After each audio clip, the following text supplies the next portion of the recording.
centre की सेंथंग मखादा लुपा लाख कया चंगना Jiribam district के हरिनगर साखिवा रेसिडेंशियल मॉडल स्कूल साबा लोरे हाइदुना हानगी कांग्रेस की मतम मदुदा सरकार पायरम चीफ मिनिस्टर ओक्रम इबोवी सिंहना हौखिबा सही 2013 की अक्टोबर 18 स्कूल असी संगागने हाइना तोरमलगा स्कूल असिगी लोइसिंदना लैबगी मोंग अदुदा स्कूल साबा लोइसलगा संगागे साबा लोइदना स्कूल संगाबदी तौरोय हाइदुना स्कूल असी संगादना हनखिबदगी ngasi fawbada school asi mathau tawdana adumak arembada taduna leiba amadi unauthorized miyoi singna leisinbage mawong asida Jiribam prajana nungaitaba amadi pendaba kya phongdoraklei Jiribam district asida leiriba school ayambana fivam sadana leibage awaba kya ama satra satri singna mayoknaduna leiri adubu amaromda Harinagarda yamna sauna amadi matik saba school ama saduna leiraba fawbada mari leinaba authorities singna midyeng changbidabasi laibak thibani Harinagar school की compound लेवा quarter the लेरंबी तोंजम बेमसा देवी सही कुंथ्रा हमदोय मपुरेबा तोंजम रोमेश सिंह सही कुंथ्रा मंगाना फोंदोर खिबदा आइगी नुपाना school असी साबा यारपनी अदुदगे school असी अयाम्बा साबा लोसिलबा मतुंगदा संगारगने हाइदुना साबा लेपखिबनी मदुदगी आइगी नुपादा स्कूल असिगी चौकीदार ओहेलगनी हाइबदगी आइखोइना मफम असिदा स्कूल असी मथौ तौबा ngaiduna लेरकपदगे हौजिक फावबा लेरि अदुबु हौजिक फावबा स्कूल असी मखाताना साबा लोसिंदना अमदी स्कूल असी मथौ तौबगी वासु अमता हाइनदना तुमिना लेरकली मरम अदुना मरी लेनबा अथॉरिटीना जिरीबाम प्रजागी खनबिदुना स्कूल असी साबा लोसिलगा मथौ तौहनबियो हाइना सरकार की पुनिंग सिंसिंजरी हाइना फोंदोरकली साबी मतंग कसुम हाइदे मोय पैसा जाबना जायना तौना लay अखोइना सारमबदगी थबकसे पैसा अमना जाबदगी तोखरे थबकसे कोई सुरम बने थबसे सारे आगांग like तमनब खोनब फैदना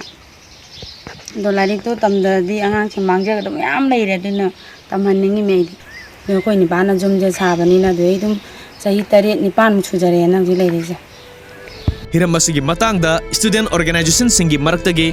MSF Jiribam district committee की प्रेसिडेंट अतोम राजीव सिंह फोंदोरखिबदा जिरीबाम की हरिनगर लेरिबा रेसिडेंशियल मॉडल स्कूल असे सही कयागी ममांगदगी अयाम्बा सरुक साबा लोइरगा लेरबनी अदुबु ngasi fawba school asi mathau tawdana leiriba asi Jiribam gi mahairoi khunai yoina yamna asoba mangjaba amani maramaduna mari leinaba singna mityeng sangbiduna amadi Jiribam da leiriba mahairoi khunai gi khanbiraga school asi mathau tawhanbiduna Jiribam gi mahairoi singda khusinabiyo haina mari leinaba singda MSF Jiribam district committee gi maikaidagisu appeal tawjari haina phongdorakhi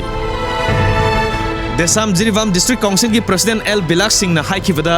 Harinagar लेरिबा school असी ममांग पालंबा लेंगाकना साबिरंबनी अदुबु हौजिक पालिबा लेंगाकना मित्येंग अमत संगबिदना ngasi फावबदा लेरकलिबा असी जिरीबाम की माहिरोइ सिंगी ओइना यामना लाइबक थीबनी हाइना देसाम Jiribam district council ना लोगजै school असी हौजिक फावबा संगादना अमदी मथौ तौदना लेरिबा असी हौजिक पालिबा सरकारना अकनबा मित्येंग चंगहनिंगी हाइनासु फोंदोखि हरिनगर जिरीबामदा रेसिडेंशियल मॉडल हाई स्कूल असी ममांगी लेंगाकना सारमगसु हौजी हौजी लोइदुना लेरबनी हाइबा स्कूल असी साबा लोइरबसु मथौ अमतबो तौदना कयुंबा अमतबो मरी लेनबसिंगनासु यंगसंबिदना ngasi फावबा लेरिबा असी जिरीबामगी महिरोइसिंगी लाइबक थीबनी मरमदुना हौजी हौजी पालिबा लेंगाकना हाइबा स्कूल असी अथुबा मतमदा मिरेंग चंगसमिदुना स्कूल असीबो स्कूल अमा ओइबगी मथौ निंगथिना तौहनबिउ हाइदुना Jiribam की प्रजा अमदी छात्र सिंगी माइकैदगी मुहुत छिल्लगा थमजरी